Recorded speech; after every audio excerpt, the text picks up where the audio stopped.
Hello everybody. It's been more than a week and I told myself I was going to have a video every week, but I'm a little rusty. I'm going to go for it anyway and see where it takes us. Feel free to private message me if you feel how awkward I am after just a week of not going on video. So something I was thinking about that I wanted to share is that America as a country is known for being super tolerant, and we even have like a motto of live and let live, and that's like what we stand by. You do your thing, I'm gonna do mine. In fact, if anyone is familiar with the new catchphrase, or the sort of new catchphrase of live and let live, is you do you. Whatever you do is okay, whatever I do is okay. So that all sounds really well and good, and it's something I try to live by sometimes. But if you notice, it doesn't always pan out that way in reality. So for example, if your vote is different than mine and you don't vote the way I do, then I'm actually impacted by your choice, and suddenly I don't feel like you should do you or live and let live, because we're not different. The whole reason that I feel like you can do you and I can do me is that it won't affect me. It becomes very difficult to live and let live if your actions affect mine. So the whole thing, the live and let live, let's be tolerant, you do you, is actually a little bit of a farce, because we're all being fake about reality of life. The reality of life is that your actions affect my actions. So even if ideally the picture is you do you, in reality, we can't really be so different and tolerate each other doing different things, because like I said, your vote affects my vote. Your actions impact my actions. So if we were islands, who cares? But because we're interdependent, so then suddenly we care a lot. So just a second. If you have to make decisions for everyone, let's say you're saying, okay, we can't say live and let live. We can't say you do you and I'll do me, because your vote, if it's different than mine, impacts me in a way I don't like. So suddenly we have to be stuck with each other, and that means that I make decisions or you make decisions, and it's going to affect the other one. And if that's the case, then whose decisions count? Who's going to be able to make the policy? In Israel, we see that sometimes tensions run very high because religion and politics are so intermingled. We have all different types of religious Jews to very secular Jews living in Israel, and politically it can be extremely difficult to figure out how to make certain policies so that everyone can feel included and respected. And as soon as you don't separate church and state, as we do in America, suddenly we feel like, your actions are impacting mine in a negative way. I don't want you dictating to me on how I should live. So what's the solution? We can't have live and let live. We can't have you do you. And we also can't have one person controlling everybody else, because the way you think and your values are not necessarily matching mine, and vice versa. My values don't necessarily match up with yours. So there's no solution. What are we going to do about it? Who's going to be able to make the policy that's going to make everyone happy? It's never going to be that way. And why are we continuing to say live and let live if we actually don't agree with it, as we've seen politically in the country for quite a while now? So in case you were hoping for a very easy magic bullet answer, the answer, in my opinion, and from a Jewish perspective, is that that's the whole point of life. The whole point of life is struggle, pulling in different directions. Take body and soul, for instance. My body wants me to sleep in and press snooze on the alarm clock, and my soul wants me to wake up and accomplish and do things. Or I have animal instincts that make me want to eat cake, and I have a higher voice that is telling me that I shouldn't be eating cake. So we have, even within ourselves, two different pulls from different directions. So of course it's not going to work that we're going to be able to match up what two different groups of people think, certainly in the universe or the world, because even within ourselves it's hard to say who's going to be the boss here. Is it going to be our body or our soul? So the answer, in my opinion, is that that's what this world is all about. This world is all about the struggle and the tension of figuring out a balance, how to strike a great balance, like live and let live, and being tolerant of others, and also being able to live with someone else's policies, even if it's impacting our own in a positive way. Now, we do want to have this balance and try to figure out the tensions, and every single day it's going to be a struggle, and we have to accept that every single day, with every single policy, and I don't just mean politically, with everything that's decided in the world and every reality in the world, we have to come to terms with it. Is it going to be a live and let live situation, or is it going to be someone else has to call the shots, whether we agree with those shots or not?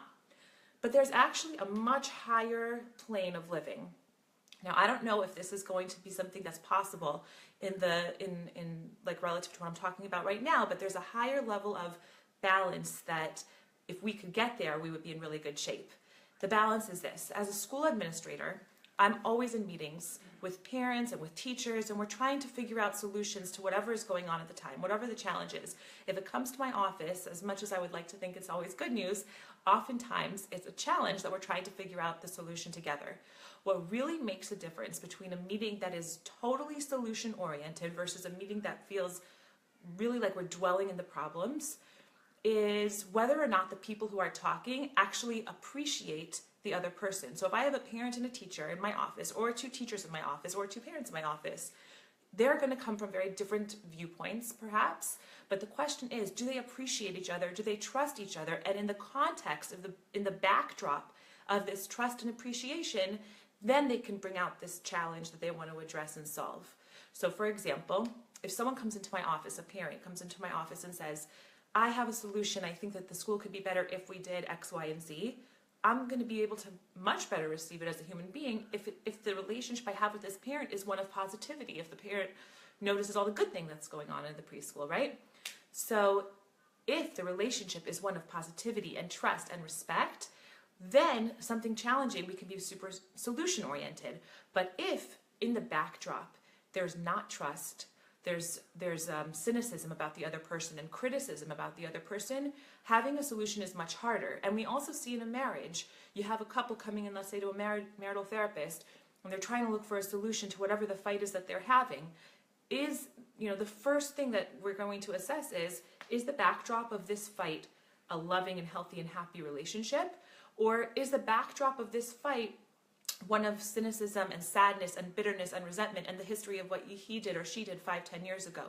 So it's so important that whenever we're talking to somebody else, or even we're talking to ourselves inside our own minds, we're coming from a context of good, happy, loving, appreciative, only good things, because otherwise it's going to end up becoming just a hate fest and nothing will get accomplished. We're just going to dwell on the problems.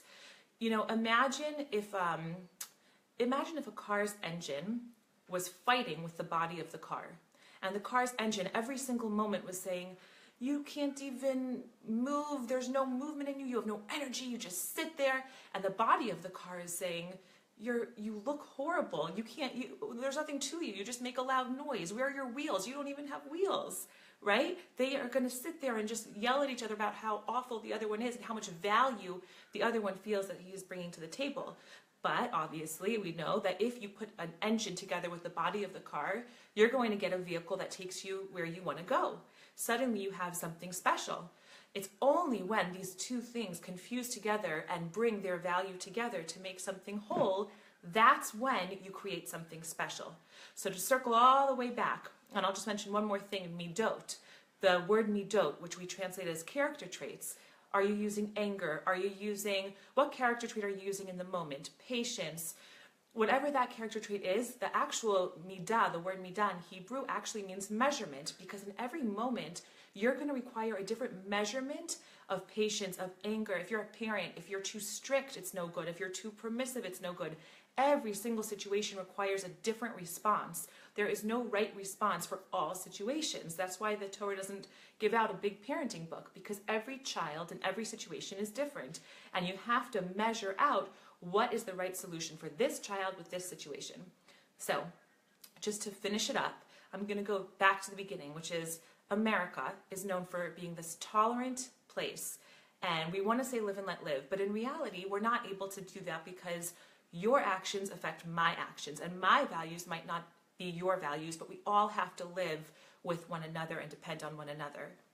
And so, if we were able to connect to the most transcendent place that we could possibly connect to, the place of I appreciate you and your idealism, you appreciate me and my idealism, then suddenly we can create something special. There's no such thing as someone else not having something to appreciate. Even in an extreme situation, like raving, you would say it's a raving lunatic, but maybe let's say a terrorist. A terrorist comes in and blows himself up. he's going to have, or she's going to have idealism. She has a cause. She's doing something important. He's changing the world in his mind for the better. If you're going to only connect to him as a murderer and not see past his murdering, so you're not going to get anywhere with the terrorist. And I'm not saying that we can have a conversation with terrorists, but just using it as an example. But if you're able to connect to the person and say, I really see what you're doing here, you're trying to make a difference for the better. If we're able to connect to someone's idealism, and again, I'm not using terrorism as a realistic example, but just to prove a point, then suddenly we can have a conversation. If my husband and I have an argument about something and I come at him as, you're always this and you're always that, we're not going to get anywhere. But if I say, I appreciate what you bring to the table that is different than what I bring to the table, so suddenly we can have a conversation about what's wrong and how to solve it. So I just hope that we all can look at everyone around us, and including ourselves, with compassion, with love, and able to associate them with their good traits. Every single person in the whole world. That would be my blessing to you and to me. Okay, good night. Have a great week. Shavua Tov.